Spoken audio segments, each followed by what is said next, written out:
we have this, well, what is a green certificate? It is an instrument to promote the development of clean renewable energy. It has different names. It can go from green certificates, renewable energy certificates, clean certificates, renewable credits, etc. They represent benefits associated with the generation of electricity with renewable or clean sources, which would be the case for Mexico. It's a commercial commodity.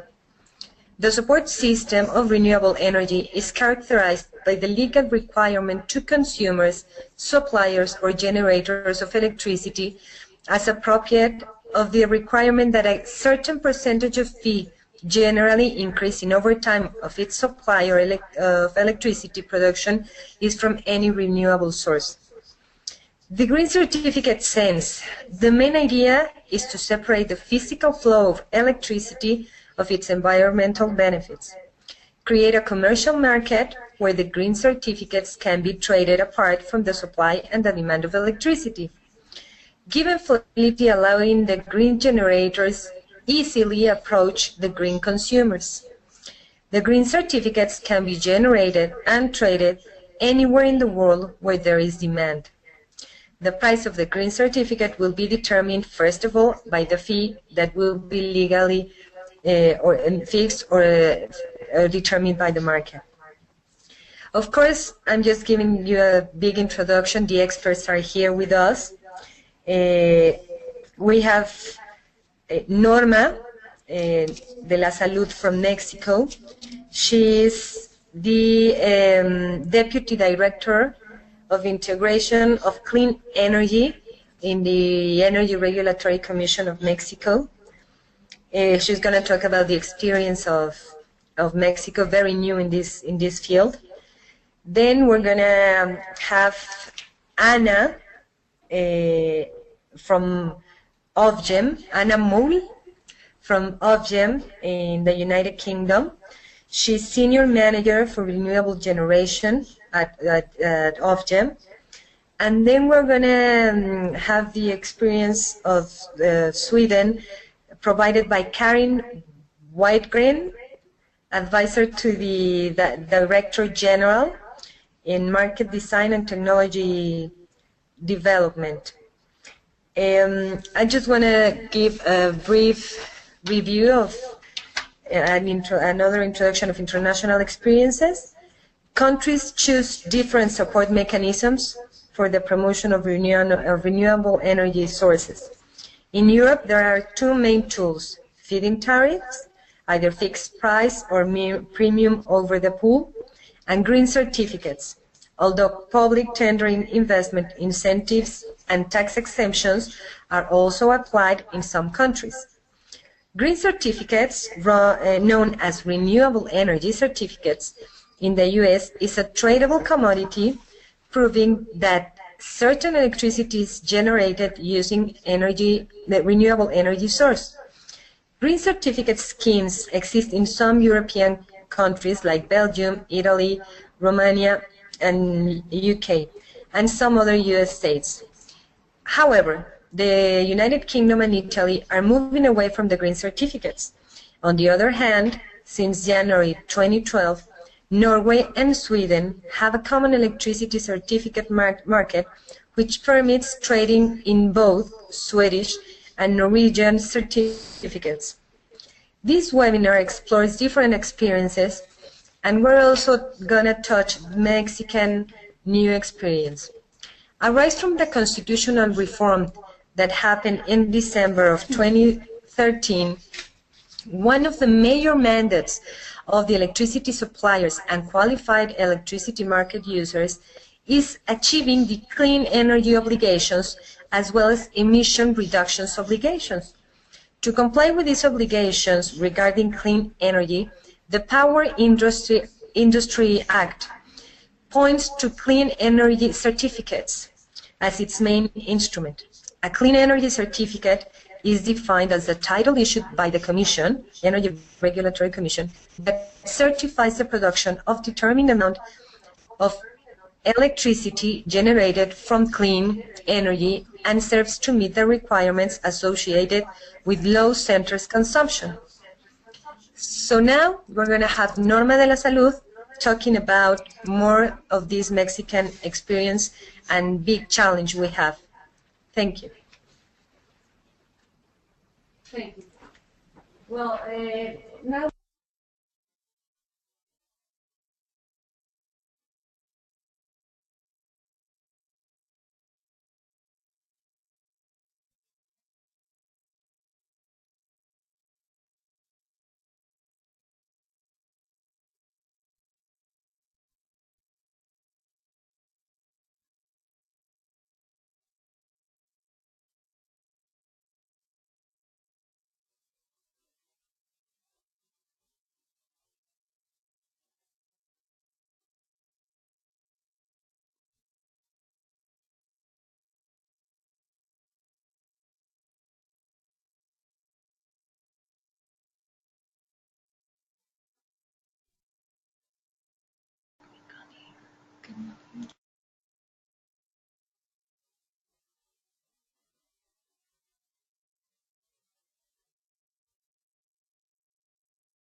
can you hear me?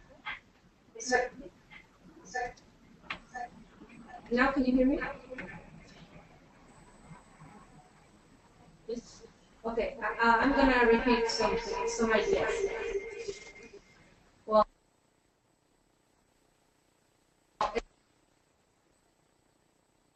in Mexico is a little bit different from other countries because the quota that is gonna set by the Ministry of Si yo me Energy pongo mute, no se oye. will be directly applied for consumers. Vente para acá. Y ponle... No, no, no, no.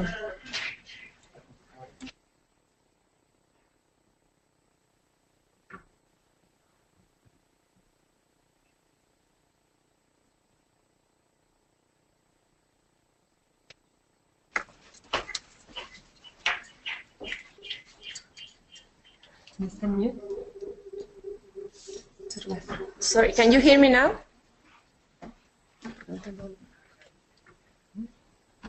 Yeah. Can you hear me now?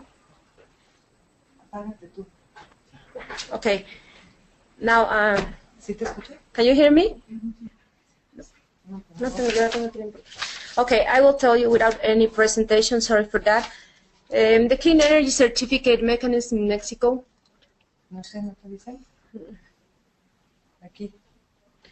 Can you hear me? Okay. Yeah. Okay, great.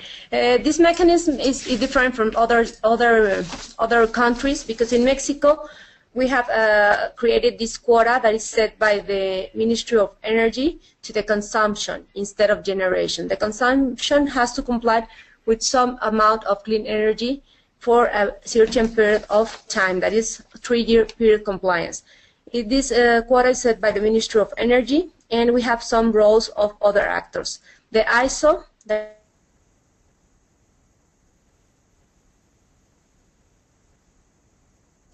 is the one that is going to operate the market and carry out the auctions for allocation of the certificates, and the role of the regulator, the Energy Regulatory Commission, is to set the tracking system and the regulation, the tracking system, and apply the penalties for non-compliance. The consumption has to comply with a 5% of clean energy generation, and the generators will supply this requirement. Every first quarter of the year, the Ministry of Energy will present this obligation, and the requirement for the first compliance period that will be on 2018 is of 5% of the total energy consumption for the obligated parties. Well, who are the obligated parties in this mechanism? According to our law, the obligated parties, that are the consumers, are going to participate in this mechanism are the suppliers, the qualified market participants, non-interconnected self-supplied end users, and as well the legacy contracts that arise from the old regime. If they increase their capacity, for this increase, they will receive. They have to participate in this mechanism. The benefits of this mechanism are that clean energy generators will receive certificates for the output. Suppliers will comply with this obligation that they have to comply with in order to achieve the national goal. I was mistaken. I'm going to tell you now this. The national goal for clean energy in Mexico is to achieve a 35% of clean energy sources and electricity generation by 2024. This mechanism will allow the generators to have another source of revenues for the generation. They can sell the electricity in the spot market, and in this secondary market, they can get some revenue for selling certificates. Who is entitled to receive a certificate? There are two main persons that are obligated parties, that are entitled to do that. There is the Clean Energy Facilities that starts operation on August 11, 2014. That is the date when the secondary legislation arise from the energy reform was approved. And the legacy contracts if they increase their generation. What is the proportion of certificates that this generation will receive? Well, the proportion is 1 certificate per 1 megawatt hour that is generated. Those certificates are just for clean energy, but there's in our law, in our legal regime, one exception for fossils. That is the cogeneration. That's why we are telling that our certificate system will be for clean energy sources, not just for renewables. Cogenerations would receive clean energy certificates, but just for the amount that is fossil-free. How are we going to calculate this amount? The Energy Regulatory Commission will create a methodology for determining which is the percentage fossil-free. And this percentage will obtain this proportion of certificates and can be sold as well in the spot market or through the auction mechanism that I'm going to talk you in a moment. The certificates are different from other regimes in our system will not have a validity. They will never expire until its retirement. Because in other systems, they just have a validity for 1, 2 for compliance periods. But in our system, then there won't be this limitation, because we think that it's necessary to have enough certificates for complying with the obligations that have been set by the Ministry of Energy. It's important to say that we have the retirement as the main mechanism that the obligated parties have to comply with its obligations, but we have other figures. The sales will last until cancellation as well. What's cancellation? If an NGO or a party that is not obligated want to buy certificates, they can do so in order to comply personal purposes, corporate purposes, or however, or even as every citizen, if they want to buy these certificates, they can do so, but these certificates have to be canceled in the tracking system in order to avoid problems like double counting. Regarding our system, there is, for the obligated parties, they have a possibility of defer their obligation, their settlement, up to 25% for each compliance period for 2 years more. And if they decide to do so, they have to comply a penalty of 5% more. And I have to say that in our regime, we are trying to avoid non-compliance by setting a penalty that is very high in some cases. It comes from $30 per megawatt of non-compliance to up to $200. So it's different from other systems. We have this high penalty to incentivize the use of this mechanism. As well, it's important to say how does these certificates are going to be allocated in the spot market, or how do the obligated parties can access to them. There are two mechanisms. One is through bilateral contracts. We are talking about a bundle certificates.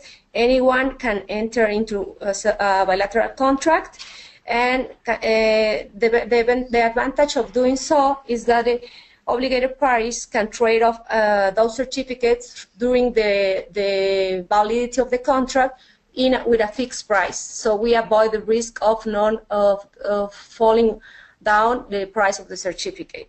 And in the first market rules that we are going to have in Mexico, they are under public consultation now. There is a mechanism that explain us how those bilateral contracts can be set.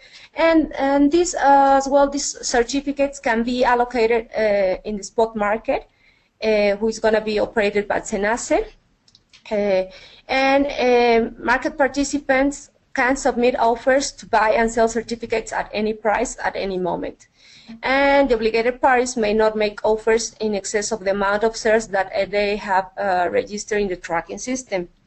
As well, there's other mechanisms, the long-term auctions. We are trying to design an auction mechanism for allocation certificates, and there are two types of auctions that will be carried out in the spot market here in Mexico for allocation of certificates.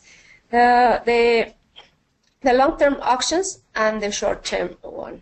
The long-term auctions includes the selling of electricity associated with certificates. We think that this is the best mechanism to guarantee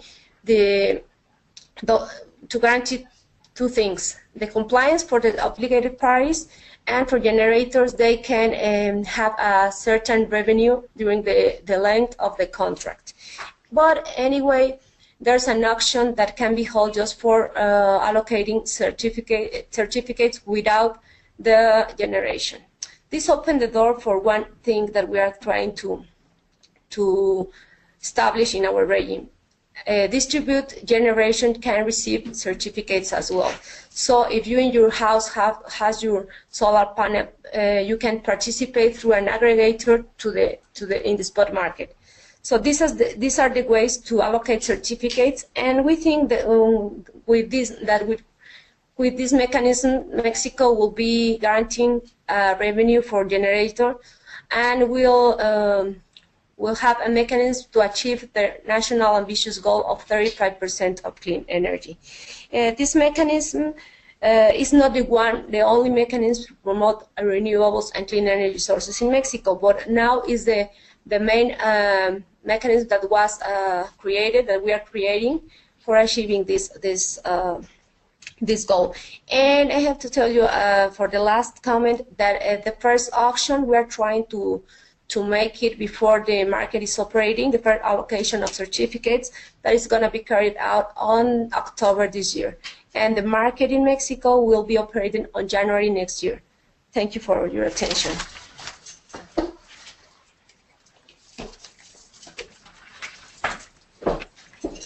Great. After a few technical problems, I think we had an excellent presentation of the Mexican experience. Now we proceed to listen Anna Mole, so please go on. Hello everybody, hopefully you should be able to see my presentation. So I'm here today to talk about renewable electricity schemes which are administered by Ofgem. My name is Anna Mole and I'm one of the senior managers for renewable generation. So I will start by covering off that Ofgem administers a number of schemes on behalf of the government. So we don't actually set the schemes, but we administer them on behalf of DEC and HMRC, which are the Department of Energy and Climate Change and Her Majesty's Revenue and Customs. So there are a number of schemes we administer. So the Renewables Obligation, which is a certificate scheme. We also have the feed-in tariff, which is a tariff-based scheme, and then that is for the smaller scale and for certain technologies. We also have the Climate Change Levy Exemption, which is a taxation scheme. And we also administer a scheme called the Renewable Energy Guarantees of Origin, but I won't be talking about that one in as much detail. The RO is due to be replaced by the Contracts for Difference scheme in April 2017, although this isn't administered by Ofgem. So firstly, with regard to the RO came into force in 2002 and in 2005 in Northern Ireland. It's implemented in England, Wales, Scotland and Northern Ireland. And I mentioned this because when I come on to some of the other schemes, it's different for different schemes.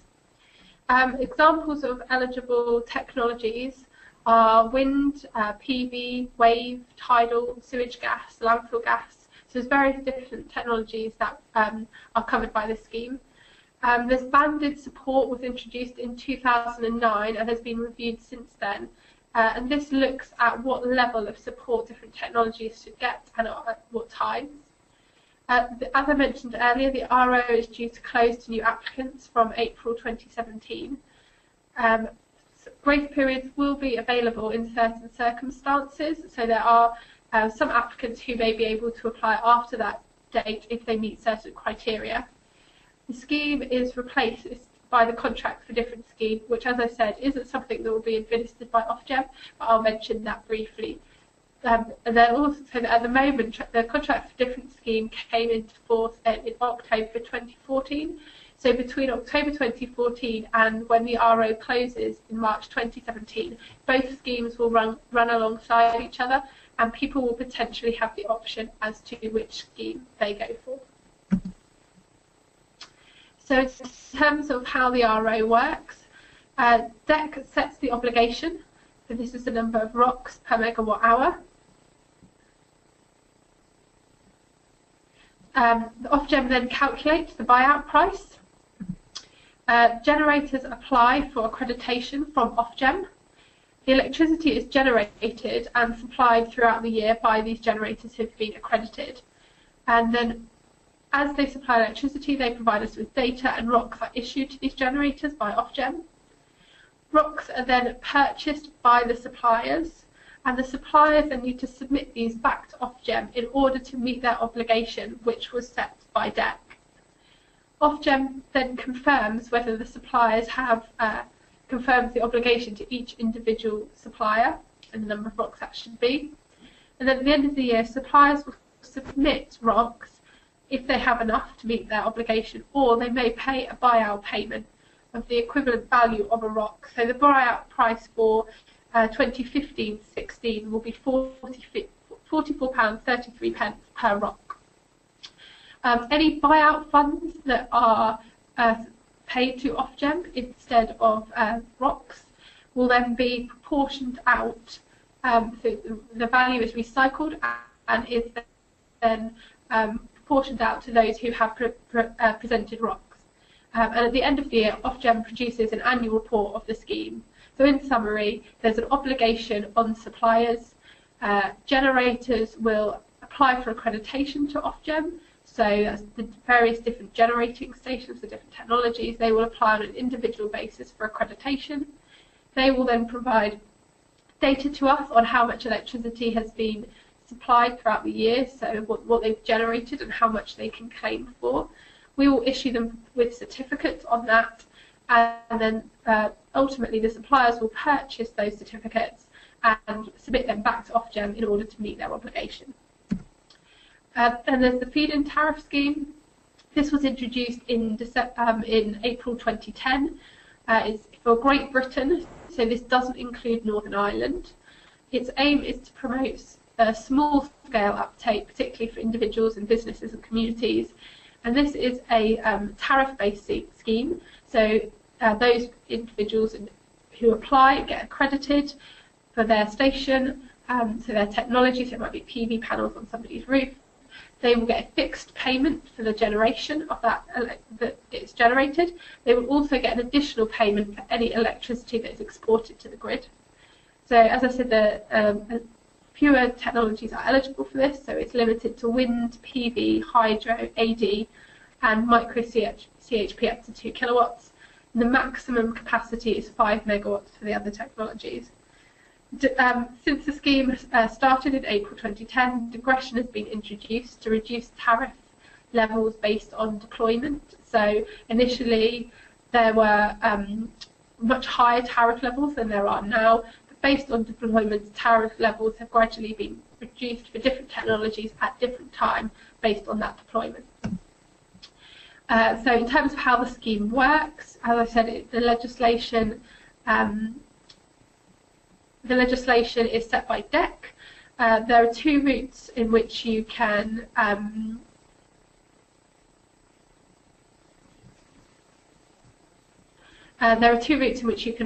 For the larger scale, over 50 kilowatts, and all AD and hydro stations, they will apply directly to Ofgem, and we will accredit those stations. For the small scale, below 50 kilowatt, for wind and PV and micro CHP, they will get a certain form of accreditation for their generating station when it's installed by their installer, which is called MCS. That MCS accreditation, they will be able to go directly to their energy supplier and apply for the scheme through that route. All meter readings and data will be provided to the energy supplier, and that supplier will then make the payments for them. All certain electricity suppliers must be part of the scheme, and other electricity suppliers can choose whether or not to participate in the scheme. And then there's a levelisation process where all the suppliers, when they've made their payments to the stations that have applied through them, they will submit to Ofgem how much payments they have paid out, and this will be considered alongside the others, how many electricity customers those suppliers have, and the payments will be levelised out so that suppliers aren't penalised for having more stations applied to them. The costs of the scheme are levelised out across all energy suppliers. Just to briefly mention the contracts for different schemes, so the RO will be replaced by contracts for difference from the 1st of April 2017. There's a transition period between the two schemes. National Grid will actually be administering the eligibility and allocation for this scheme, and this is the contract for different will be implemented through a contract between the generator and a low carbon contract company. So how the scheme works is that generators will sell energy into the market as they usually would. The contract provides a variable top-up from the market price, so there'll be an agreed strike price. so that they're not exposed to electricity price changes, and they've got the confidence that they will be able to get a certain amount of money back from their investment of putting these generating stations in. But if at times there's a high market prices, these payments will reverse, and the generator is actually required to pay back the difference between the market price and the strike prices agreed in their contract. So just quickly on the climate change levy, this is a climate change levy exemption, so it's a tax exemption. This applies to generating stations both within Great Britain and also outside Great Britain, so we have applicants from other European countries. The generating station will get accredited through Ofgem, and they will submit their data to Ofgem, and then we will calculate and issue how many renewable levy exemption certificates that they are eligible for. The generator will then sell and transfer these certificates to an electricity supplier, and then the supplier will redeem their LECs from the final customer, going back through HMRC, who will be audited. And under a renewable source contract, suppliers sell the electricity to the UK business customers, who are then exempt from this tax. So if they can evidence that they've got these levy exemption certificates and the electricity has come from renewable sources, they're not having to pay the same level of tax. Just at the end of my presentation, I'm not sure if you've been able to see it or not, but hopefully if not, it will be uploaded online afterwards. I've included some useful links at the end of my presentation, of hopefully useful links. So there's links around each of the schemes that I've just talked about now, both from DEC in terms of the legislation being set, and also our own websites, which has more information about the scheme. Thank you very much. Great, Anna. Thank you very much. Yes, we could perfectly listen to you and see your presentation. So thank you. So now it's Karin's turn. She's from the Swedish authorities. So please, Karin, go ahead.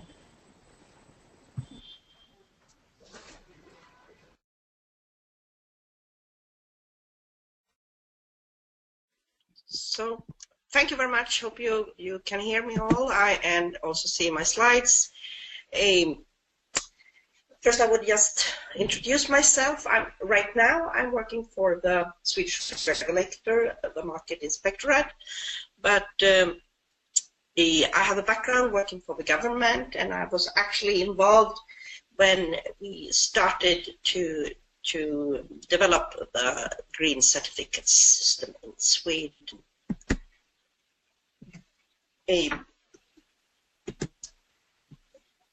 We, as a regulator, are, if you compare to UK, we are not responsible for the green certificate system. It is the Swedish Energy Agency, which is a governmental organization who are also promoting renewables. What we are doing as regulator is mainly network regulation and also market surveying and information to customers. And when it comes to the green certificate pricing, where we have a role, but besides that, we are not very much involved in the green certificate system, although it, of course, has some influence on the market.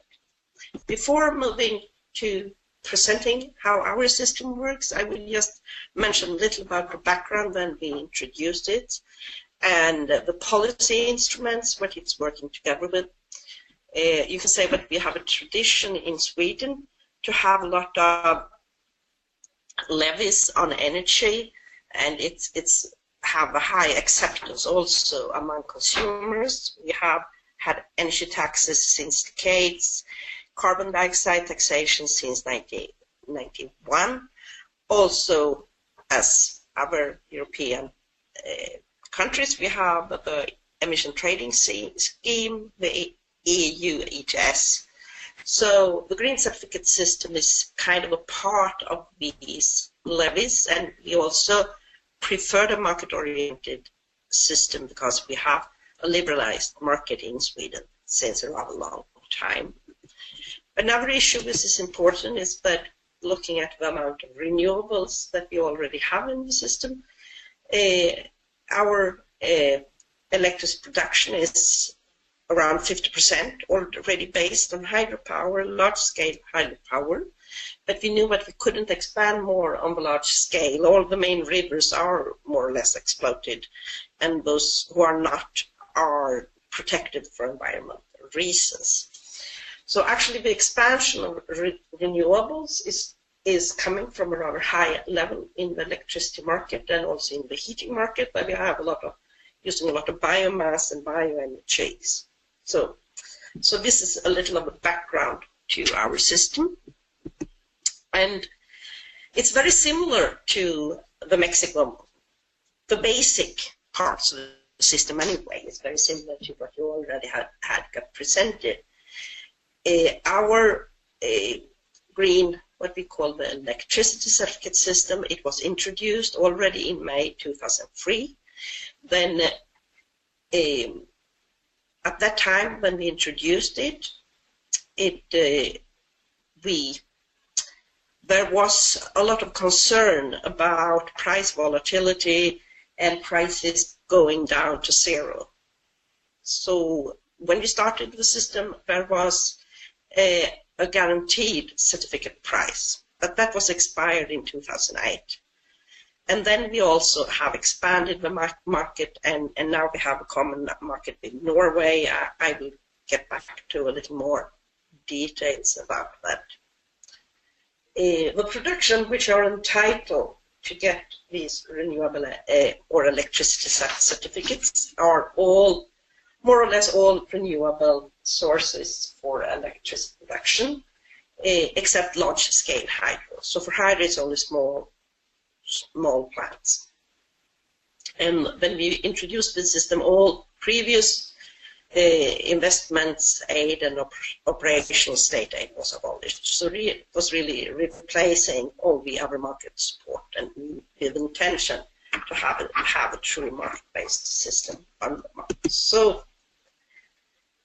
looking at how it works, it's that producers of renewable energy, we have to qualify to be, so it's actually the plant who qualifies. So they get, and it's the Swedish Energy Agency who qualify them, so you get a certificate to having the right to these electricity certificates. The production from these qualified plants is monitored by our TSO, Svenska Kraftnät. And the producers are free to sell their certificates on the market. The buyers are the one who has quota obligation. And the quota obligation is both primarily on consumers, but also on suppliers, which means that a large consumer might have the quota obligation himself. But normally the supplier are handling the quota obligation, so to say, for consumers, and the costs are put forward on the electricity bill to the consumers. And the obligation is almost all consumers, and we have exemption for electricity-intensive industry for competition reasons. So, and the certificates, the quota is a proportion of the electricity sold over the year, and you have to qualify buying as much certificates as correspond to the quota and your sales if you are a supplier. And each year in April, the certificates are expired and you have to start all over again. Banking is allowed, so you can keep if you bought too much, you can keep them for the next period. So with this scheme, we receive there will be an extra revenue stream for the producer. At the time when we introduced this system, feed-in system was rather common, and we did a lot of investigation to see what was most suitable for our market. And some of the advantages that we noted is that we have from a political perspective, there was a distinct goal for renewable expansion of renewable production, and with a certificate system you get not more, not less. It's a very efficient system to develop towards a specific goal, and the goal has been 25 terawatt-hour from 2003 to 2020 in Sweden, and then we joined with Norway. This was expanded to 26.4 terawatt-hour starting from 2012, divided between the two countries. So it's a rather ambitious goal. The other advantage is the long-term predictability for investors, and we leave most decisions to markets. Different sources of renewables are competing with each other. Another very important advantage is not a finance over the state budget. It's financed by the market, and this gives a high degree of stability. And what we can see when we compare the other systems, we have a rather low cost for consumers. And these costs, then with technology development, costs will, for market forces, will be automatically adjusted to a lower level. So why did we want you to have a joint market? The first reason is really we have a common Nordic electricity market, a long-term cooperation. It was quite naturally to look at this part of the market as also something which could be common between the Nordic countries, and Norway and Sweden was one who finally could agree on this kind of scheme. We believe that we get a better market functioning, higher liquidity, which was criticized at the starting point when the certificates was trading. They are trading on Nord Pool, on our power exchange, but we have a higher liquidity now, better price formation, a bigger market, which make it more attractive for investors. It's also increased cost efficiency because you have a larger production base, and when you have a bilateral cooperation between two countries, you also get the political risks get smaller, you get even more long-term predictability, because changes will actually be more difficult when you have two countries involved. One important part when you look at the results, so see what have we achieved, is of course the price of the certificates. I'm sorry, this one is in Swedish. The blue line is the price of the certificates, and the red line is electricity prices. This is in Swedish currency, Swedish crowns.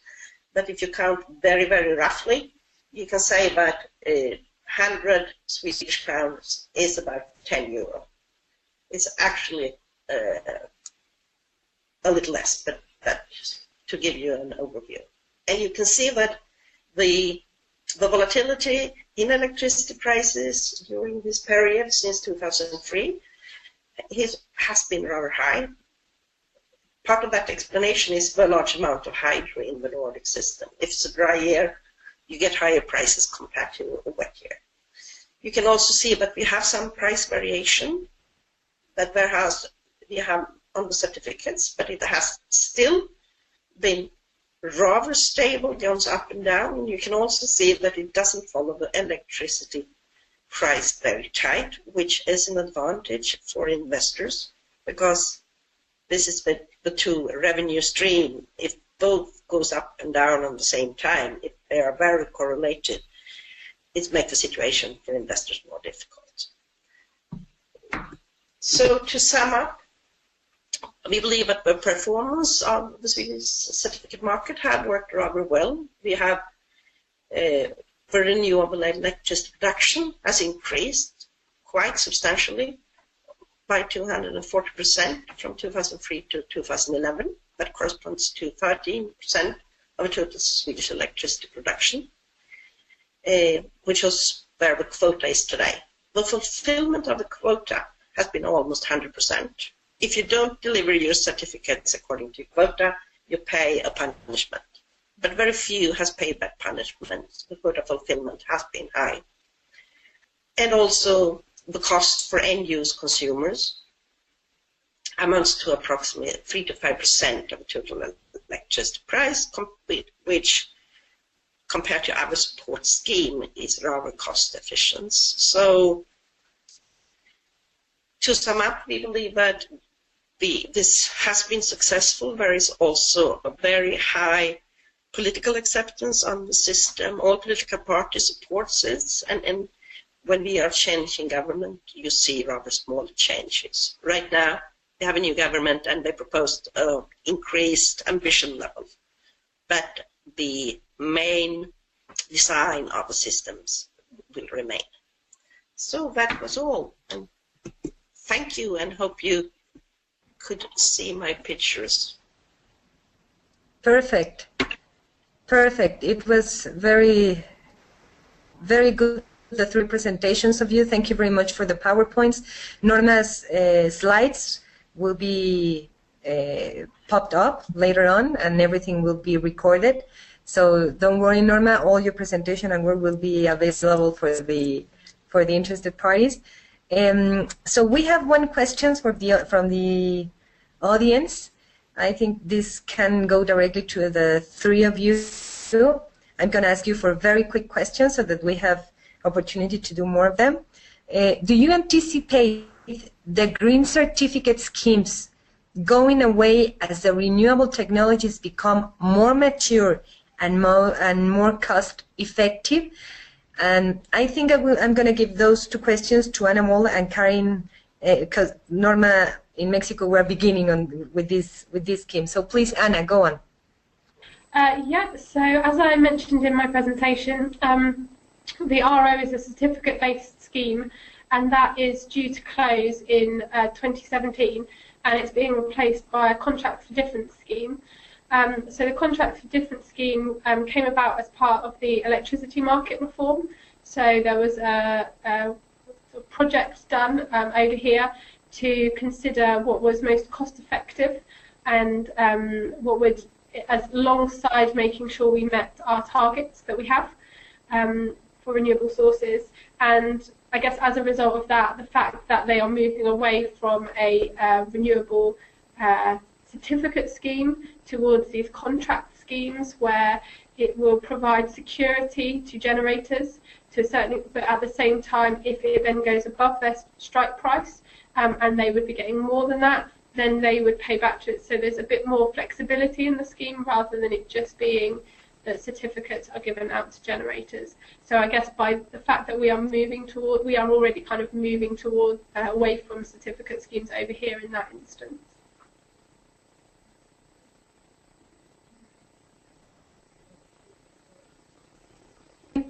Comments on this one?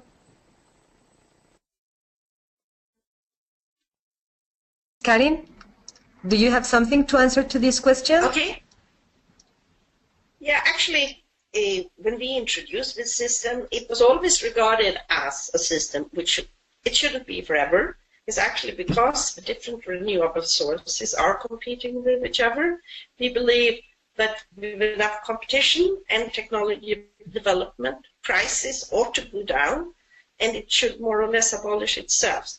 We also, if you look at the quotas in the Swedish and Norwegian system, the quotas will start to decrease by 2020 to be totally out by 35. So there is actually planned to be phased out. But I don't believe that it should be replaced by another renewable support scheme.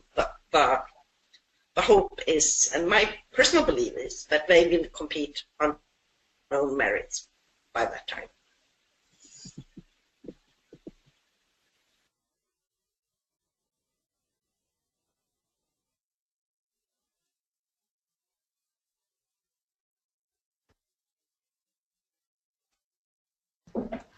Okay, thank you very much.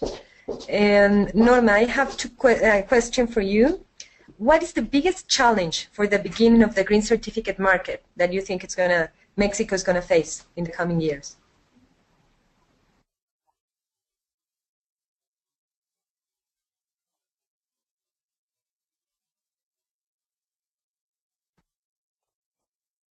Sorry, Norma, we can't hear you again.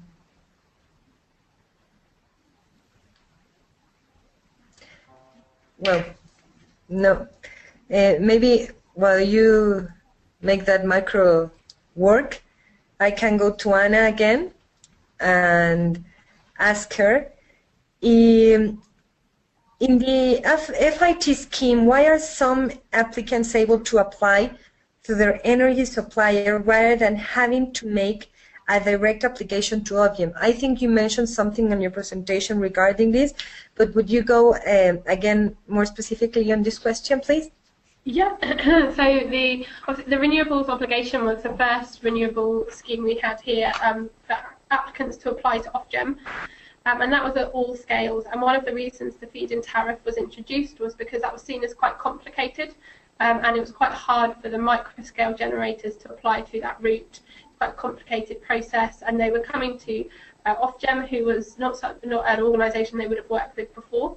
So when the feed-in tariff came in, one of the reasons that it was to apply through suppliers is that individuals, specifically at the domestic scale, already have a relationship with their energy supplier. They would already be going to them for their electricity, and they would already be used to having transactions in terms of their bills, so monetary transactions. So by applying through their electricity supplier, it was somebody they already had a relationship with. That was able to make it much more straightforward in terms of the application process for them. And it meant that when they received payments from the scheme, they were getting them from their electricity supplier, who, like I said, they were already used to having transactions with them. So it meant that they weren't having to go to another organisation, another party who they weren't used to dealing with in order to join the scheme. It was already somebody that they were connected to. Having said that, they don't have to necessarily use their usual electricity supplier. There is flexibility for them to use other suppliers, but it's to try and make the process more straightforward, to encourage more people at the domestic and the community scale to participate in the scheme. It seems very interesting what you say, because we, the regulators and everyone participating, the authorities, must make this simple to the users to work. Even though the schema, it sounds very attractive and you might produce more revenues, if you don't make the scheme and the information technology very easy and flexible to the consumers and the generators, this might not happen as quickly and as simple as we would like. So, Anna, thank you very much for the experience, for sharing the experiences of the United Kingdom. And Norma, are you with us? We still have problems with your micro. So let me go with Karin, and maybe Norma can come here and do the final questions here, please. And Karin, the most important advantage of a green certificate system compared to feed-in tariffs would be, can you help us with this? Yes, I think the really advantage is that it's really the market who sets the price, the subsidies. If you have a feed-in tariff, you have to do your analytical work. It's politicians or regulators or people of that kind who do it. And so I think it's much more market-oriented. That's a real big advantage. And I also think it's, when we introduced the system, it was kind of complicated, but it's not very complicated for consumers. It's like a levy. It's not very difficult to understand, and you see that what is built.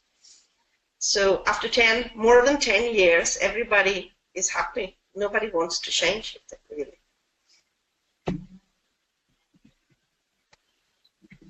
Great, Karin. Thank you very much. I have here Norma with me, so I'm going to ask her a question, please. A question from the audience. Will the Mexican clean energy certificates have a floor price? Will there be banking options? Oh, thank you, Susanna. Well, we don't have a floor price that has been set up like that, but the reference that we have is the penalty. The reference is that the minimum price for the certificate will be like $30 per megawatt hour. That is the minimum sanction for non-compliance. So maybe 29.99 will be dollars per megawatt hour will be the minimum that can be paid for each certificate. And those will be banking instruments as well. But in this moment, we are not working with futures or derivatives or some of these instruments. It will be in the medium term, because at this point it's very hard to include those instruments in the financial estimations that the enterprises are going to make for their loans. So maybe in the medium term we can make some estimations on that. I think the question goes for that concern. And regarding your first question about the market and how these mechanisms will operate, the first challenge or main challenge that the Energy Regulatory Commission has as the main institution that is going to be responsible of designing the mechanism and the tracking system is to be very clear and to create the rules that provides the legal certainty for investors in order to create the conditions to attract more investment on clean energy generation and do not inhibit this kind of investment.